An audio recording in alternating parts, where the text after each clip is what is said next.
particulier.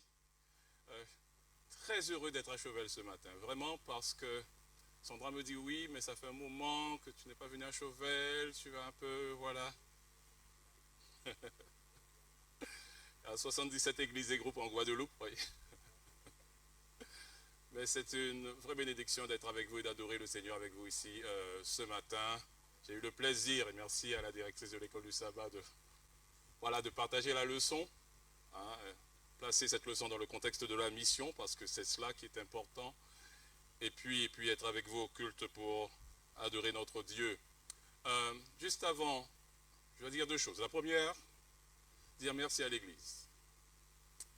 Merci parce que, je le dis, il y a une certaine émotion là qui se dégage soudainement, parce que vous priez pour l'administration. Le président, secrétaire, trésorier. C'est une mission extrêmement belle, grandiose, formidable, mais ô combien particulière, où l'on rencontre l'adversité quasiment chaque jour. Et vos prières font la différence. Merci pour vos prières. Il n'y a pas eux en haut et nous en bas. Nous sommes tous unis dans la mission. Et les administrateurs, et là je l'étends à mon frère, ami, collègue, pasteur L'Ancien, qui est à l'association pastorale et qui fait un travail extraordinaire, quelqu'un que j'apprécie, je le dis publiquement, il le sait, extraordinaire. Mais une fois de plus, merci pour vos prières. Merci de soutenir aussi nos pasteurs qui ne sont pas en pleine forme. Il y a certains d'entre eux, le pasteur Volant, pour ne pas le citer, c'est que l'Église prie pour lui et pour d'autres aussi. Merci pour vos prières. Continuez sans relâche. Priez. Priez. Parce que l'adversité, elle est vraiment là. Deuxième chose. Quelques éléments d'appréciation en ce qui concerne la manière dont nous avançons. Dieu nous a permis de définir 4 axes. Le premier, c'est la mission. Qu'est-ce que je dis? Le premier, c'est la mission. C'est la mission d'abord. On l'a vu ce matin d'ailleurs. C'est la mission. Deuxième axe, ce sont les finances. Les finances soutiennent quoi? La mission. Troisième axe, le patrimoine. Effectivement, l'Église a des biens, il y a du foncier, il y a du bâti. Le patrimoine. Avec le temps, soit il est dévalorisé, soit il est valorisé. Il faut en prendre soin aussi. Il y a un gros chantier à ce niveau-là. Puis le quatrième axe, c'est quoi? L'évaluation. Il faut évaluer le travail que nous faisons. Est-ce qu'on est sur le bon chemin? Est-ce qu'il nous faut amender? Est-ce qu'il nous faut revoir, revisiter notre approche? Donc, 4 axes. Donc, l'Église adventiste de la Guadeloupe avance avec ces 4 axes. Le premier, c'est la mission. Nous avons dit, nos classes de l'école du sabbat sont des petits centres missionnaires. Et l'objectif missionnaire, pasteur L'Ancien, c'est 2 nouveaux disciples par classe de l'école du sabbat au cours de l'année. 2 nouveaux disciples. C'est ça l'objectif missionnaire. On est dans la mission. Nous nous sommes rendus compte que 90%, et ce n'est pas nous qui le disons, c'est vous, ce sont les membres d'église, les laïcs, les disciples qui le disent. 90% de nos activités sont centrées sur nous-mêmes, sur l'église. Donc dans notre démarche stratégique et missionnaire, nous avons dit un projet stratégique en interne, mais 2 projets missionnaires stratégiques en externe. Il nous faut résolument être dans la mission. Il ne faut pas que l'on soit sur soi.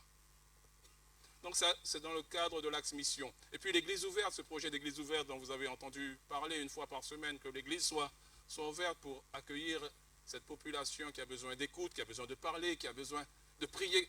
Un espace. Notre église ouverte dans la semaine. En ce qui concerne l'aspect finance, nous bénissons Dieu. Merci là encore pour vos prières. Parce que nous avons depuis quelque temps, et c'est une grâce de Dieu, je vous le dis très, très solennellement, c'est une grâce de Dieu, nous avons depuis quelque temps ce que nous appelons les sous-comptes. Ça veut dire chaque section locale dorénavant a son compte et peut gérer son compte. Ce n'est pas partie gagnée, mais c'est une bonne avancée. En ce qui concerne l'axe patrimoine, nous avons mis en place depuis le début de l'année un diagnostic multidomaine qui va mettre l'emphase sur quoi, ce diagnostic multidomaine? Sur la solidité du bâtiment, sur l'accessibilité, chacun doit pouvoir avoir accès, et bien sûr sur la sécurité des personnes et des biens. Un autre élément concerne aussi le bureau d'études qui va évaluer les travaux à faire. Un autre élément, c'est un autre organisme qui s'occupe de cela, c'est la vérification des contrôles électriques.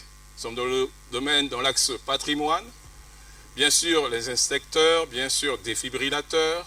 Tout cela, c'est à mettre en musique. Et bien sûr, pouvoir évaluer.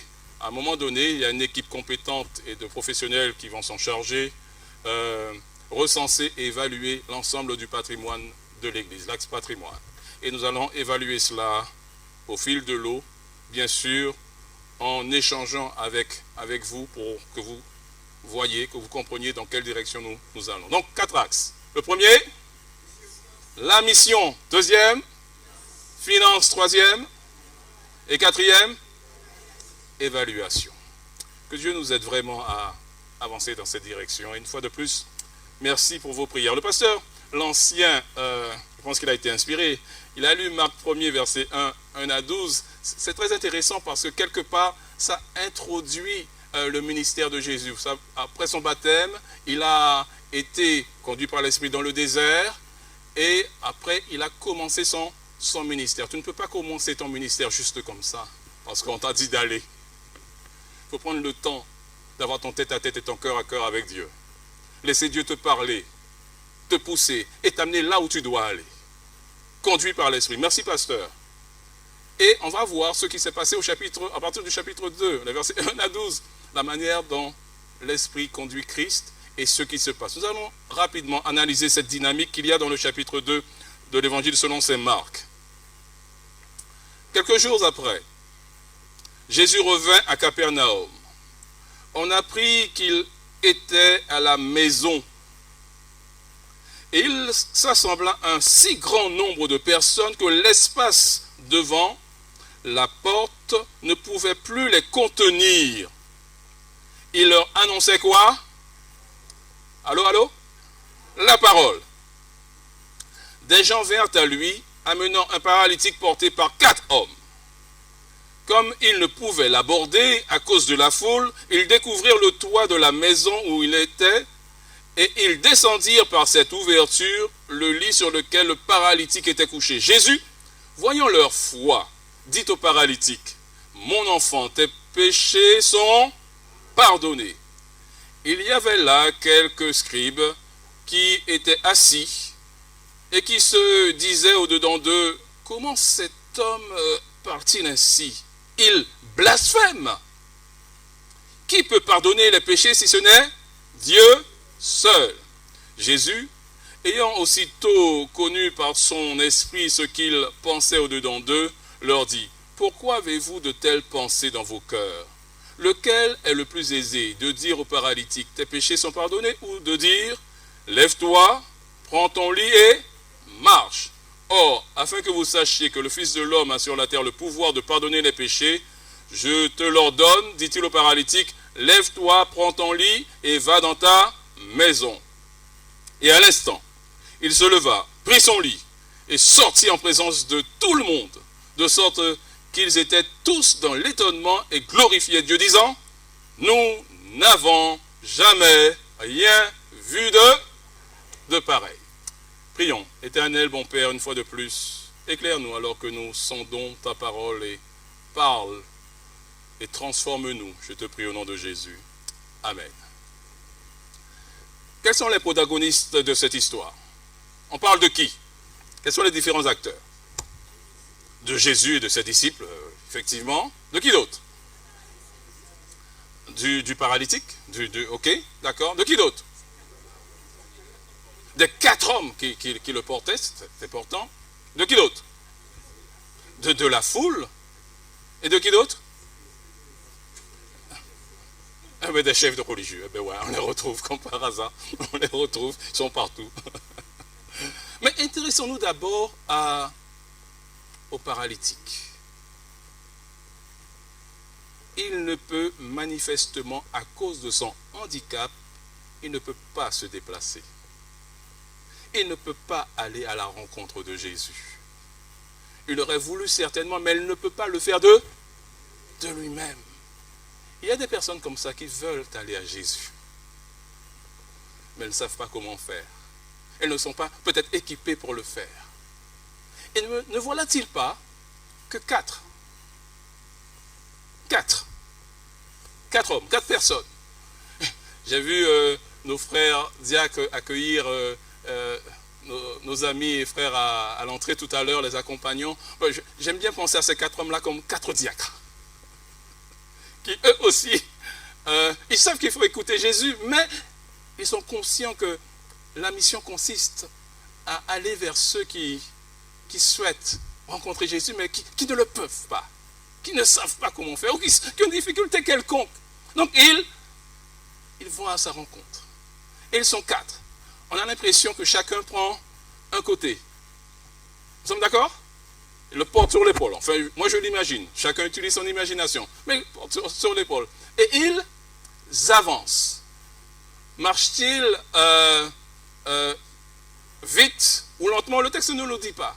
Mais on a le sentiment qu'ils marchent d'un même pas. Parce qu'on ne peut pas porter une personne à 4 avec l'un des porteurs qui marche plus vite que les autres. Vous me suivez? Parce que s'il y a un qui marche plus vite que l'autre ou que les autres, qu'est-ce qui risque de se passer? Déséquilibre, et le malade va se trouver dans un piteux état. Nous sommes d'accord? Donc ils marchent ensemble et d'un même pas. Lorsqu'on accomplit la mission, on va à la rencontre de l'autre. On le porte ensemble et on marche ensemble. De même pas. Pour le conduire à Jésus.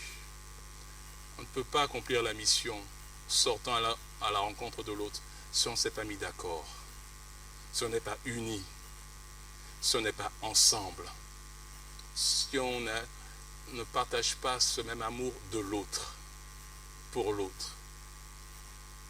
Important d'être ensemble et d'amener ensemble et d'avancer ensemble. Donc ils avancent en direction de la maison. Et dans cette maison, il y a Jésus qui prêche, qui enseigne. Ils avancent. Deuxième protagoniste, il y a la foule. Tellement de monde dans la maison qu'il y a encore du monde à l'extérieur, autant de monde à l'extérieur. Donc ils ne peuvent pas avancer, arriver jusqu'à Jésus. Dites-moi, pensez-vous que la foule était tellement concentrée sur ce que Jésus disait ce jour-là qu'elle n'a pas vu venir le paralytique porté par 4 hommes? Que pensez-vous? Pensez-vous qu'ils étaient en mode furtif ou en mode hyper discret, qu'ils se sont dit, bon, on va leur demander, on va pas leur demander? Qu'en pensez-vous?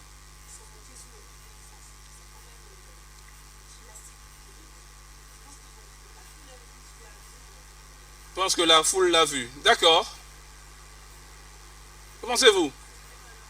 Écoutez, vous êtes, on vient vous chercher, vous êtes paralysé, on vous amène à Jésus, sauf que l'entrée est bouchée par des personnes. La chose que vous faites lorsqu'il y a une urgence, vous dites quoi?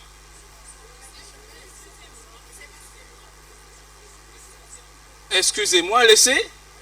Il y a une urgence, quoi. Oui ou non? Ça vous semble logique ou pas? Donc j'ai du mal à imaginer que la foule ne l'a pas vu. On n'a pas entendu. Alors, toute la foule n'a peut-être pas vu, mais il y a au moins 2 ou 3 personnes quand même. Au moins 2 ou 3 personnes. Sauf que la foule n'a pas fait la haie d'honneur pour qu'un malade, qu'un paralytique arrive jusqu'à Jésus. Elle est tellement concentrée sur elle, tellement concentrée sur son Jésus, tellement concentrée sur sa vérité, tellement concentrée sur ce qui se passe, qu'elle oublie l'essentiel de la mission. Et qu'elle constitue de fait un blocage ou un obstacle à un individu en situation de handicap qui a besoin d'être guéri, qui a besoin d'être sauvé. Sauf qu'il faut, avant de critiquer la foule, se rappeler qu'elle a déjà une théologie bien huilée, bien claire. Cette foule sait déjà, de par la tradition religieuse de l'époque, que les personnes estropiées, les personnes ayant un handicap, les personnes qui ont une blessure quelconque, ces personnes-là, eh bien, si elles ont ce type de maladie, ce type de handicap, c'est parce qu'elles sont déjà maudites. Dieu a déjà sévi et leur sort est déjà scellé. Donc, elles ne peuvent pas réclamer un toucher de Jésus, d'une guérison de Jésus, ou même de s'approcher de Jésus. Parce que sur le plan religieux, cette personne ne peut pas avoir accès à Jésus. Son cas est scellé. Tu ne peux pas t'approcher de Jésus, tu as trop de ceci. Tu ne peux pas t'approcher de Jésus, tu as trop de cela. Vous me suivez? Donc, sur le plan religieux, elle a écarté cette personne puisque son cas est déjà scellé. Qui sommes-nous en tant qu'Église pour faire la sélection de ceux et de celles qui sont en droit ou pas de rencontrer Jésus? Notre rôle n'est pas de dire oui à un tel, non à un tel. Notre rôle, c'est de faciliter la rencontre d'un individu en situation de besoin, de handicap. Faciliter sa rencontre avec Jésus. Pas de bloquer. Notre Église n'est pas une Église qui bloque, qui empêche, mais une Église qui ouvre ses portes, mais qui ouvre aussi son cœur pour laisser entrer ceux et celles qui veulent voir le Seigneur. Ça va jusque-là? Maintenant, revenons aux paralytiques.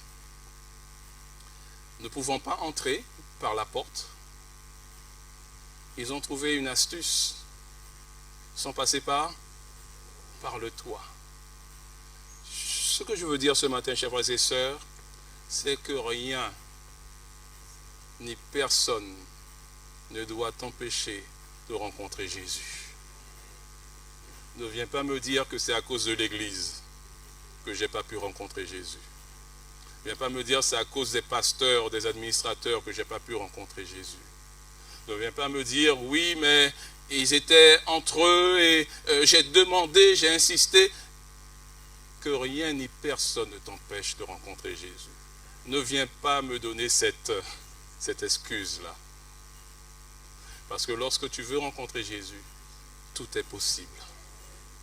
Ce ne sera pas à cause de l'autre, ce sera à cause de toi. Fais preuve d'ingéniosité, fais preuve de créativité, mais rencontre Jésus. Parce que c'est lui ton sauveur. Ce n'est pas l'Église qui te sauve, c'est Jésus. Et lorsque l'Église ne comprend pas son rôle et sa mission, elle passe à côté. Ne la juge pas parce qu'elle est passée à côté à un moment donné. Ne la laisse pas parce qu'elle est passée à côté à un moment donné. Mais demande à Dieu de t'aider à faire preuve de créativité parce qu'il te faut absolument, coûte que coûte. Ta vie en dépend. Ta vie éternelle en dépend. Rencontrer Jésus. Donc, effectivement, c'est ce qui se passe. Ils montent et ils ouvrent le toit et font descendre ce paralytique. Mais ne voilà-t-il pas qu'entre-temps, à l'intérieur, alors qu'il n'y a pas de la place pour tout le monde, on l'a compris, mais qu'il y a certains qui sont venus assez tôt, certains qui sont privilégiés de par leur statut. Ils sont scribes, ils sont sadducéens, ils sont quoi encore, pharisiens, ils sont des hommes religieux, quoi. Ce sont les pasteurs, ce sont les... Voilà. Le pasteur a toujours une place de choix, n'est-ce pas? Il faut toujours qu'ils soient installés, n'est-ce pas? Vous êtes en train de me dire, oh, le pasteur tire à boulet rouge sur lui-même, mais bon, c'est pas grave. Installés, n'est-ce pas? Et ne voilà-t-il pas, on pourrait se dire, et je me le suis dit à un moment donné, on pourrait se dire que, mais c'est trop génial, pour une fois que ces hommes d'église sont assis dans une maison à écouter Jésus, on se dit, mais trop génial. Ils commencent à comprendre le ministère de Jésus. Ils vont certainement accepter les paroles de Jésus, accepter Jésus dans leur vie. Ils vont le faire. Mais ne voilà-t-il pas, lorsque cet homme entre, ce qu'ils disent dans leur cœur concernant Jésus? Ils blasphèment.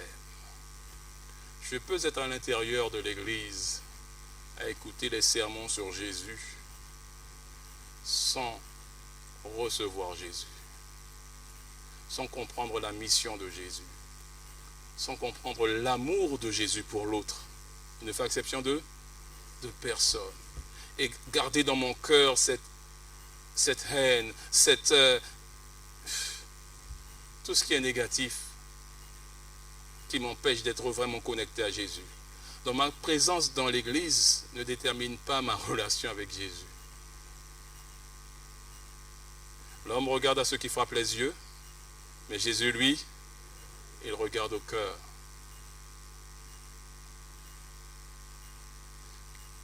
Quel est ton positionnement ce matin lorsque tu entends Jésus parler? Oh, tu peux éventuellement penser de bonnes choses de Jésus, mais qu'en est-il de ton prochain? Qu'en est-il de ton voisin? Qu'en est-il de celui qui arrive avec les cheveux en pétard? Qui arrive un peu tatoué de partout, mais qui veut rencontrer Jésus? Quelle est ton attitude vis-à-vis de lui?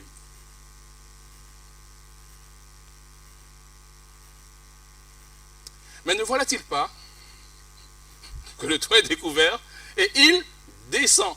C'est assez particulier parce qu'on sait de fait qu'il n'y a pas de place dans la maison. Oui ou non?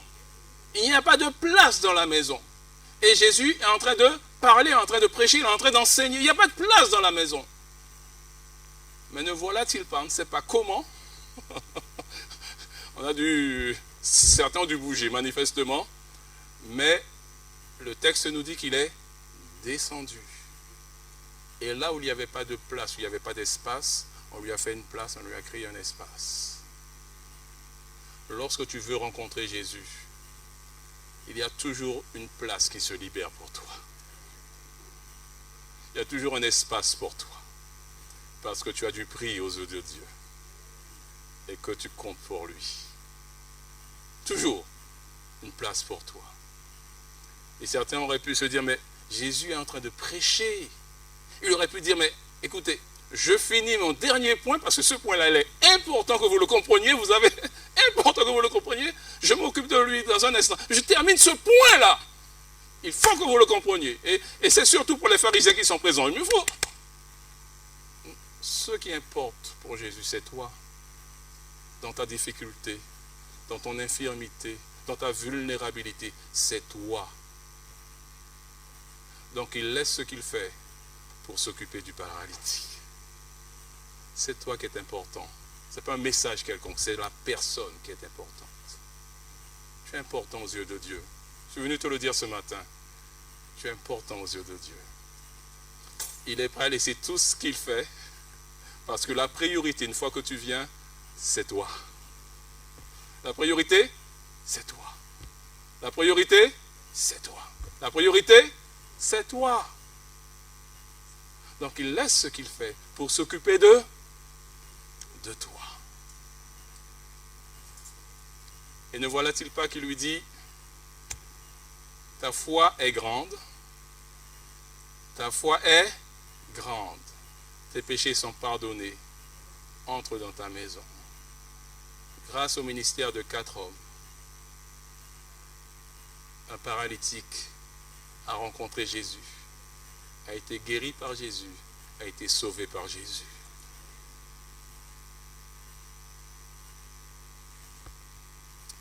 Maintenant, deux choses.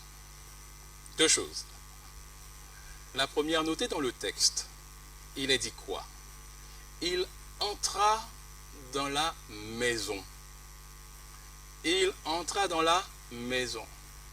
J'ai envie de penser que si c'était un jour de sabbat, ou s'il s'agissait d'un jour de sabbat, le texte aurait dit, comme il le dit un peu partout ailleurs, il entra dans la synagogue.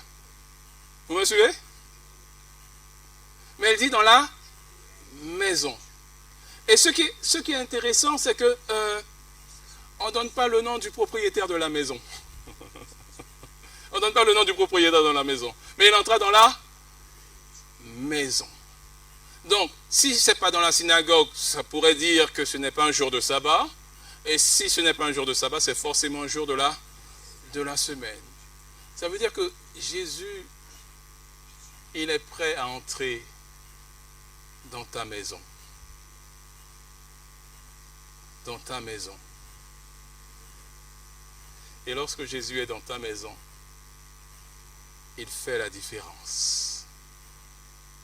Il n'est pas simplement dans la synagogue le sabbat, mais en semaine, il est dans les maisons. Il va voir les uns et les autres, et il parle et s'adresse aux uns et aux autres. C'est important d'avoir Jésus dans sa maison. Parce que lorsque Jésus est dans la maison, les querelles entre mari et femme peuvent se dissiper. Lorsque Jésus est dans la maison, la tension entre parents et enfants, il y en a, on est bien placé pour le savoir, mais peuvent se régler. Parce que Jésus est dans la maison. Jésus veut être dans ta maison ce matin. Il veut être aussi demain dimanche, lundi et chaque jour dans la semaine. Lorsque tu as Jésus dans la maison, eh bien, il y a plus d'harmonie au sein de la famille. Moins de conflits au sein de la famille. Parce que c'est Jésus qui vit pleinement et qui prend pleinement sa place dans ta maison, dans ta vie et dans ton cœur.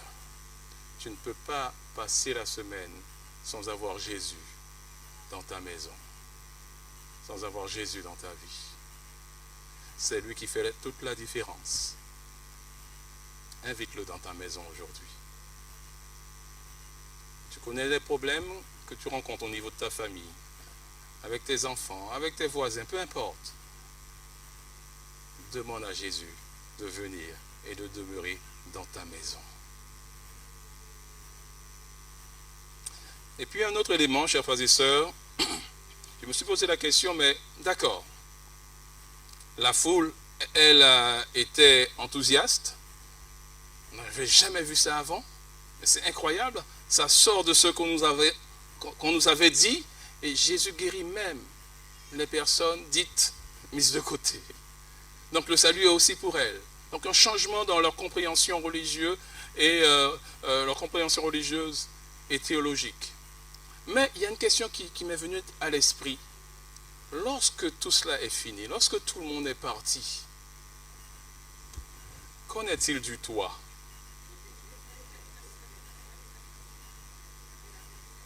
De la personne dont on n'a pas le nom. Qui a réparé le toit? Et qui a mis sa main dans sa poche pour réparer le toit de la maison? Qui? Le texte ne dit rien là-dessus. Comme quoi, l'essentiel n'est pas là. Je reprends mes frères. Comme quoi, l'essentiel n'est pas là. L'essentiel, c'est l'expérience qui a été vécue à ce moment précis. Je reprends, l'essentiel, c'est l'expérience qui a été vécue à ce moment précis. Bien sûr, certains diront, oui, mais c'est bien gentil tout cela, mais il faut réparer, il faut des sous, nos églises ont besoin d'être rénovées, voilà, il faut investir. On a parlé de l'axe patrimoine, donc il faut prendre cela en considération. Il faut investir, il faut prendre soin de nos biens. Tout cela c'est vrai, tout cela c'est important. Mais tu ne partiras pas avec ce bien-là au ciel. Tu ne partiras pas avec ce bien-là au paradis. Ce qui compte pour Jésus, c'est toi. C'est toi. C'est toi. Pas ce que tu possèdes, mais toi. Pas ce que tu as, mais toi. Et je me suis dit, c'est très bien qu'on n'ait pas donné, que Marc n'ait pas donné de nom. Oui, il était chez sœur un tel, non, chez frère un tel. Ça veut dire qu'il peut être dans la maison de chacun d'entre nous. De chacun d'entre nous. Et ne t'occupe pas du toi. Parce que celui qui a guéri le paralytique, celui qui t'a fait du bien, parce qu'il était là un moment chez toi, eh bien, il te donnera les moyens pour réparer ton toit. Ne mets pas le toit au-dessus de la personne. Vous me suivez, chers frères et sœurs? C'est toi qui compte, pas le toit. C'est toi. Il va te donner les moyens pour gérer tout cela. Donc nous avons dit quoi ce matin? Nous avons dit qu'il nous faut résolument rester dans la mission. 4 hommes ont porté un paralytique qui avait besoin de Jésus. Il y a beaucoup de monde à l'extérieur qui ont besoin de Jésus. Et il compte sur les hommes et les femmes, les jeunes et les moins jeunes, pour les amener, peut-être pour les porter à Jésus. Quel que soit le handicap, il ne fait exception de personne. Quel que soit leur handicap, amener à Jésus. Et s'il y a un frein à un moment donné, si l'Église n'est pas à la hauteur de sa réputation ou à la hauteur de sa mission, ne prends pas cela comme excuse pour dire que tu n'as pas pu rencontrer Jésus. Fais preuve de créativité, passe par la fenêtre, passe par le toit, mais tu dois rencontrer Jésus. Jésus est toujours disposé et disponible pour toi. Il n'est jamais trop occupé, parce que ce qui compte le plus à ses yeux, c'est toi. C'est toi. C'est toi. Et n'est pas l'attitude des pharisiens. Ne sois pas dans l'église avec des pensées qui ne cadrent pas avec les valeurs que Dieu t'a données. Toujours dans la controverse, on a vu ce matin. Toujours dans la discussion, toujours dans le débat. Soit dans l'action, soit dans la compassion, soit dans l'écoute, soit dans le soutien. Et puis, tu pourras dire à un moment donné, oui, Jésus a fait cela pour moi, parce que j'ai ouvert la porte de ma maison, j'ai ouvert aussi la porte de mon cœur. Et Jésus dans ma maison, dans mon foyer, fait toute la différence. Jésus dans ma maison, dans mon foyer, dans mon cœur, fait toute la différence. Laisse entrer Jésus dans ta maison ce matin, dans ton foyer, dans ta famille. Laisse-le entrer dans ta vie. Et tu verras, il fera toute la différence. Toute la différence. Il rappelle à l'Église sa mission, qui n'est pas de bloquer, de juger, de condamner, mais qui est d'accepter, de soutenir, d'élever et d'accompagner. C'est ça la mission de l'Église. Que Dieu donc nous aide, encore aujourd'hui, à vivre cette expérience de Jésus dans notre maison, de Jésus dans ma maison. Lorsque Jésus est dans ta maison, tu n'as pas à craindre, tu n'as pas à baisser les bras, tu n'as pas à avoir peur, tu n'as pas à te décourager, parce que Jésus est dans ta maison. Laisse-le dans ta maison. Laisse entrer ce roi de gloire et ouvre ton cœur à Jésus. Laisse entrer ce roi de gloire. Nous allons le chanter une nouvelle fois si vous voulez bien. Hâte-toi, ne tarde plus. Dernière strophe, cantique 236. 236. Laisse entrer le roi de gloire. Ouvre, dernière.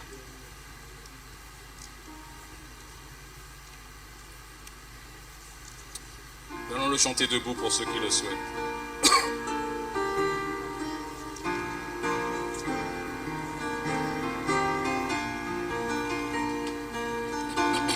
Aujourd'hui c'est jour de grâce, ne compte pas sur demain, pendant que ton sauveur passe, saisis sa puissante main, laisse entrer le roi de gloire, ouvre ton cœur à Jésus.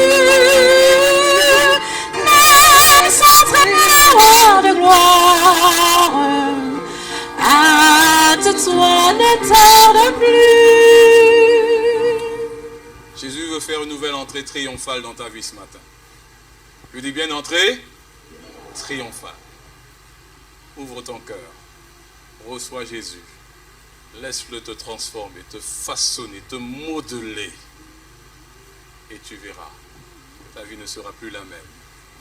Tu pourras dire comme Paul, ce n'est plus moi qui vis, mais c'est Jésus qui vit en moi et qui vit dans ma famille. Est-ce ton désir ce matin? Est-ce ton désir ce matin? Seigneur, tu as vu nos mains levées.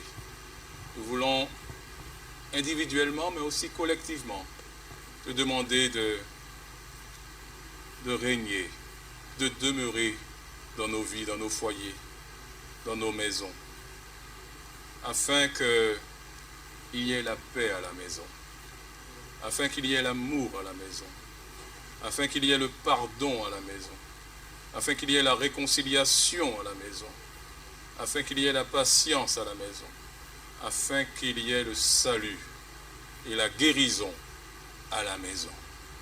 Sois dans la maison de nos cœurs, de nos vies, dans nos foyers. Une fois de plus, nous te le demandons avec instance, au nom de Jésus. Amen.